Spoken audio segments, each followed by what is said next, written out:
ये नरभक्षी आके बिहार में आग लगाना चाहता है। बिहार चारा चोर लालू के नाम से जाना जाता है। अरे मोदी जी ठीक से बोलो, नहीं तो नस फट जाएगा यार। अगर भारतीय जनता पार्टी बिहार में हार गई तो जय पराजय तो बिहार में होगी, पटाखे पाकिस्तान में जाकर चलेंगे। नरभक्षी चारा चोर, नरभक्षी चारा चोर।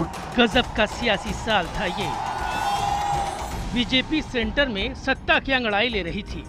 कांग्रेस कदमों पर झुकी, अपने 44 सांसदों को गिन गिन कर परेशान थी। आम आदमी पार्टी साल के शुरुआत में ही बीजेपी का विजय रथ दिल्ली में रोककर तुरही बजा रही थी। बिहार में सियासी उठापटक का खेल तेजी से चल रहा था। बीजेपी दिल्ली का किला हारने के बाद बिहार को जीतने की इच्छा से बड़े बड़े ख्वाब बुन रही थी और इन सब के बीच जहर बुझी जुबानी सियासत अपनी सभी सीमाएं तोड़ने के लिए आमादा थी। राम यादव की सरकार बनेगी या यादव की सरकार बनेगी? आजम खान मेंटली डिस्टर्ब व्यक्ति हैं, उन्हें रांची में, आगरा में कहीं ट्रीटमेंट की आवश्यकता है। हरजी की पेड़ी हरिद्वार की पहचान है। गैर हिंदुओं का प्रवेश पूरी तरह बंद होना चाहिए। हमारी माँ का कोई अपमान करेगा, हम मर जाएंगे, सहन नहीं करेंगे। मर जाएंगे, मार देंगे। नेताओं की मानो उनके जुबान से लगाम ही छूट गई थी। ये बदजुबानी संसद में भी गूंजी कि चोर रात को आते हैं, छुप के आते हैं, खिड़की के अंदर से कूद कर आते हैं, मगर मुझे पता लगा कि सबसे बड़े चोर खुले दिन में आते हैं, सबके सामने आते हैं और सूट पहन कर आते हैं। और ये बिहार में जाकर अपने चरम पर पहुंच गई। ये नरभक्षी आके बिहार में आग लगाना चाहता है। अगर भारतीय जनता पार्टी बिहार में हार गई तो जय पराजय तो बिहार में होगी, पटाखे पाकिस्तान में जाकर चलेंगे। वो ब्रह्मपिचास है, ब्रह्मपिचास इनको गुजरात के दंगा में सवार हुआ। इस साल ने सियासत में जुबान की जो पराकाष्ठा देखी, उसने देश की जनता को हैरत में डाल दिया। पहले ये सिर्फ सोशल साइट्स पर नेताओं के समर्थकों का काम था, लेकिन इस बार तो नेताओं ने उनके हाथों से ये मोर्चा खुद ही छीन लिया। साल जाते जाते नम्र माने जाने वाले केजरीवाल से भी नहीं रहा गया। अरे तुम्हारे तो कर्म फूटे हैं। मैं आपको बता दूं मोदी जी, केजरीवाल नहीं डरने वाला। आपको पता नहीं है मैं किस मिट्टी का बना हूँ। नेता देश की तस्वीर होते हैं, समाज का आईना होते हैं। सवाल वही है, क्या हम और आप भी यही हैं? समाज भी यही है जिसे हमारे माननीयों की जुबान की राह मिल रही है। इन बयानवीरों को अगले आधे घंटे अपने विवेक के तराजू पर तौलिए और बताइए कि क्या सियासत ऐसी होनी चाहिए। देखिए बदजुबानी का साथ। साल 2015 खत्म हो रहा है। नई उम्मीदों के साथ, नए सपनों के साथ हम नए साल के स्वागत की तैयारी में हैं। मगर क्या आपने सोचा है कि यह साल सियासी बदजुबानी के तौर पर भी जाना जाएगा? अगर आप भूल गए हों तो ईयर एंडर स्पेशल के में आज हम आपको सियासत के उन दिग्गजों की जुबान सुनाते हैं जिन्होंने इस साल को बदजुबानी का साल बना दिया है।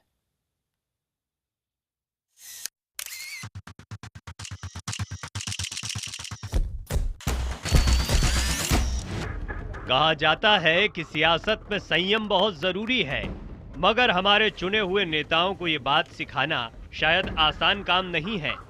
कम से कम नेताओं के तीखे बोल और बदजुबानी भरी भाषा सुनकर तो ये कहा ही जा सकता है, ये साल नेताओं की बदजुबानी और विवादित बयानों का साल रहा। शुरुआत करते हैं दिल्ली के मुख्यमंत्री अरविंद केजरीवाल से, जिन्होंने दिल्ली के प्रधान सचिव पर पड़े सीबीआई छापे के बाद अपना आपा ही खो दिया। डरने वाला। आपको पता नहीं है मैं किस मिट्टी का बना हूँ। आमतौर पर विनम्र से कहे जाने वाले केजरीवाल का पीएम मोदी और अरुण जेटली पर ये तीखा हमला देखिए। उनको अरुण जेटली जी की फाइल ढूंढने के लिए आए थे। मैं आपको बता दूं मोदी जी, आपने दूसरों को तो डरा दिया सीबीआई से। केजरीवाल नहीं डरने वाला। आपको पता नहीं है मैं किस मिट्टी का बना हूँ। और मैं मोदी जी के इन सीबीआई और टुटपंजियों से और इन गीदड़ भभकियों से नहीं डरने वाला। मैं ये उनको साफ साफ कह देना चाहता हूँ। जहाँ तक कहना शब्दों का चयन ठीक से नहीं किया। अरे तुम्हारे तो कर्म फूटे हैं। तुम अपने कुकर्मों की माफी मांगो देश से, मैं अपने शब्दों की माफी मांगूंगा। कर्म और जुबान की दुहाई देने वाले मुख्यमंत्री के तेवर भी कितने तल्ख हैं, मगर गोरखपुर से सांसद योगी आदित्यनाथ इनसे भी आगे निकले। उन्होंने शाहरुख खान पर बड़ा हमला बोला। सहिष्णुता पर दिए शाहरुख के बयान से योगी इतने आहत हुए कि उन्होंने किंग खान की तुलना आतंकी हाफिज सईद तक से कर दी। ये लोग आतंकी भाषा ही यहाँ बोल रहे हैं। मुझे लगता है शाहरुख खान की भाषा में और हाफिज सईद की भाषा में कोई अंतर नहीं है। शाहरुख खान को इस बात को याद रखना चाहिए कि अगर इस देश का बहुसंख्यक समाज उनकी फिल्मों का बहिष्कार कर देगा तो एक आम मुसलमान की तरह उनको भी सड़कों पे भटकना पड़ेगा। एक नेता, वो भी लोकसभा सांसद, क्या उसे ऐसी भाषा शोभा देती है? खैर, बदजुबानी में एक से बढ़कर एक नेता मौजूद हैं। जरा यूपी सरकार में कद्दावर मंत्री आजम खान से मिलिए। कानपुर में एक कार्यक्रम के दौरान जब रेप पीड़ित ने आजम खान से मिलना चाहा तो वहां मौजूद पुलिस अफसरों ने उसे रोक लिया। जब पीड़ित और पुलिस के बीच तू-तू मैं ज्यादा बढ़ गई तो आजम खान ने इसे पब्लिसिटी स्टंट बता डाला। मैं अभी पूरी वजह नहीं जान सका जिन बहन ने यहाँ बड़ा हल्ला किया है, लेकिन ये अंदाजा लगा लिया मैंने कि बात जरूर कोई गंभीर होगी। हम तो उनका मेमोरेंडम लेकर जाएंगे, लेकिन उन्हें अच्छी खासी शोहरत मिल गई। ये भी मालूम है कि जो शिकायत है उनकी बड़ी बदनामी की शिकायत है। अगर इस बदनामी को इतनी शोहरत देंगी तो जमाने को शक्ल कैसे दिखेंगी। मोदी सरकार में मंत्री वीके सिंह ने तो बयानबाजी के दौरान संवेदनहीनता की हदें ही पार कर दी। हरियाणा के फरीदाबाद में दलित बच्चों की जलाकर हत्या के मामले में जब उनसे सवाल पूछा गया तो उन्होंने कहा कि अगर कहीं कोई कुत्ते को भी पत्थर मार देगा तो लोग केंद्र सरकार पर सवाल उठाने लगेंगे। कभी स्थानीय घटनाओं का इसी बात से अंदाजा लगा सरकार से ताल्लुक मत रखिए। उसके ऊपर इंक्वायरी चल रही है। परिवारों के बीच में मतभेद था, वो मतभेद किस रूप में परिवर्तित हुआ, कहां पर इंतजामिया का फेलियर है, एडमिनिस्ट्रेशन का, उसके बाद फिर सरकार के ऊपर आते हैं। तो हर चीज के अंदर कि जी वहां पे उसने पत्थर मार दिया कुत्ते के तो सरकार जिम्मेवार है, ऐसे नहीं है। कांग्रेसियों को तो मुद्दा मिल गया था, उनके खिलाफ प्रदर्शन हुए, उनके इस्तीफे की मांग भी हुई। विवाद बढ़ता देख खुद वीके सिंह ने सफाई दी और फिर माफी भी मांग ली थी। बदजुबानी और विवादित बयानों के साल में एक बड़ा नाम जुड़ा केंद्रीय मंत्री गिरिराज सिंह का। निशाने पर थी कांग्रेस अध्यक्ष सोनिया गांधी। हालांकि ये बयान गिरिराज सिंह ने अनौपचारिक बातचीत में कुछ लोगों के बीच दिया था, मगर ये कैमरे में रिकॉर्ड हो गया। आप भी सुनिए। राजीव गांधी कोई नाइजीरियन लेडीज से ब्याह किए होते, गोरी चमड़ा ना होता तो क्या कांग्रेस पार्टी उसको नेतृत्व स्वीकारती क्या? ये बयान रंगभेदी था, लिहाजा कांग्रेसी पूरी ताकत के साथ गिरिराज सिंह पर पिल पड़े। बताया जाता है कि खुद बीजेपी अध्यक्ष अमित शाह ने उन्हें फोन पर नसीहत दी कि सोच समझकर बोले, ऐसी भाषा ठीक नहीं है। बयान बहादुरों और अपने बोल से विवाद पैदा करने वालों में बड़ा नाम कांग्रेस उपाध्यक्ष राहुल गांधी का भी रहा। लैंड बिल पर बहस के दौरान लोकसभा में राहुल ने मोदी सरकार को निशाने पर लिया और इस दौरान उन्होंने चोर जैसे शब्दों का भी इस्तेमाल किया। मैं सोचता था कि चोर रात को आते हैं, छुप के आते हैं, खिड़की के अंदर से कूद कर आते हैं, मगर मुझे पता लगा कि सबसे बड़े चोर खुले दिन में आते हैं, सबके सामने आते हैं और सूट पहन कर आते हैं। सियासत जो न कराए कम है। कहा जाता है कि ताकत अपने साथ एक जिम्मेदारी भी लेकर आती है, पर क्या इन नेताओं के बोल सुनकर आपको ये जरा भी जिम्मेदार लगते हैं? इस सवाल का जवाब हम आप पर छोड़ते हैं। Bureau report, IBN 7। बदजुबानी के साल में सबसे अहम योगदान रहा बिहार चुनाव का।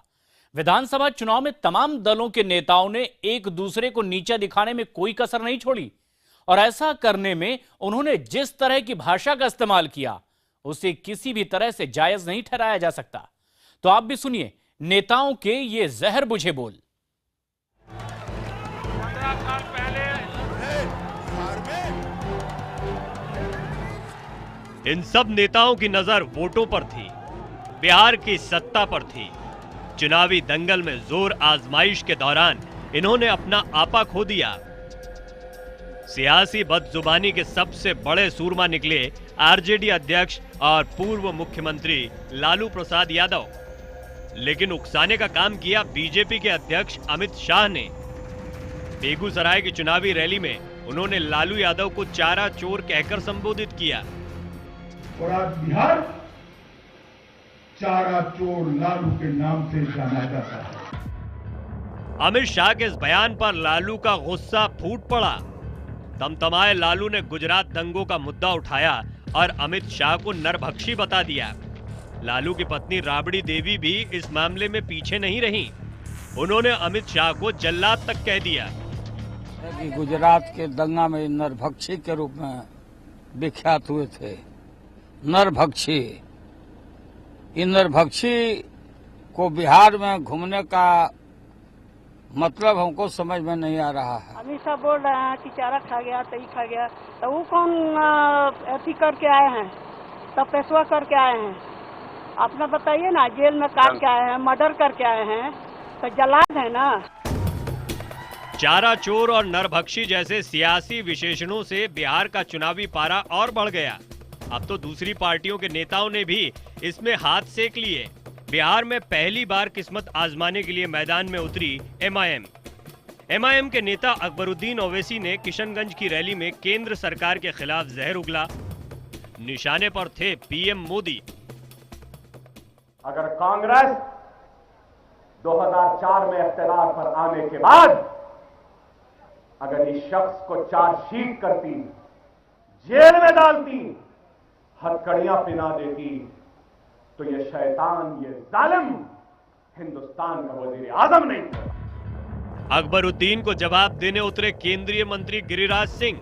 उन्होंने तो अकबरुद्दीन की तुलना आतंकवादी से कर डाली। वोट के खातिर ये हैदराबाद का आतंकी बिहार में आकर के मजहब के खिलाफ, सौहार्द के खिलाफ वातावरण बना रहा है वोट के लिए। सब एक दूसरे को कोसने में जुटे थे और इस तरह की भाषा के इस्तेमाल में न कोई हिचक, न कोई लिहाज, न किसी को अपनी बदजुबानी का अफसोस। चुनाव किसी ने भी जीता हो, मगर जनता के सामने यकीनन इन नेताओं ने सही नजीर पेश नहीं की। Bureau report, IBN 7।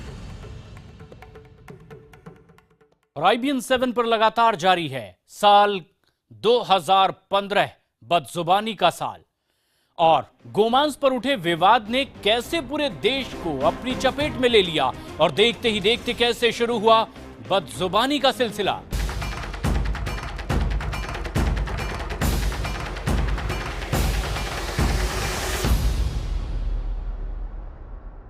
साल 2015 खत्म होने को है, लेकिन गोमांस विवाद के बिना इस साल की सियासत पूरी नहीं हो सकती। उत्तर प्रदेश के दादरी से शुरू हुई सियासत की यह आग देश के कई हिस्सों में फैली।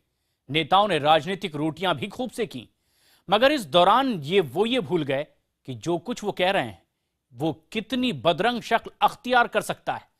जरा देखिए कि गोमांस पर विवाद के बाद सियासत ने आखिर कैसे करवट ली।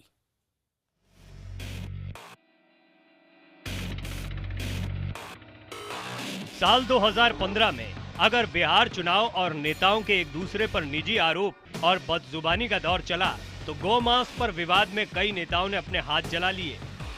यूपी के दादरी में अखलाक की हत्या हो गई। बताया गया कि उसने अपने घर में गौमांस रखा था। हालांकि बाद में जांच में साबित हो गया कि वो गौमांस नहीं बल्कि मटन था। मगर तब तक देखिए किस तरह से सियासत गर्म हो चुकी थी। एक मौत के बाद भी नेता बयानबाजी से बाज नहीं आए। Somebody says it was a planned movement, I am against it. There was no planning for that. It happened. ये एक हादसा है। अखलाक के घर वालों को तो यहाँ की सरकार जहाज में बैठा के ले गई।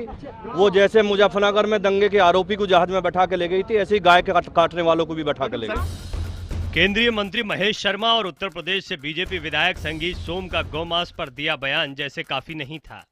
इनसे आगे बढ़कर बीजेपी सांसद साक्षी महाराज और हरियाणा के मुख्यमंत्री मनोहर लाल खट्टर ने अपने बयानों से आग में घी डालने का काम किया। हमारी माँ का कोई अपमान करेगा, हम मर जाएंगे, सहन नहीं करेंगे।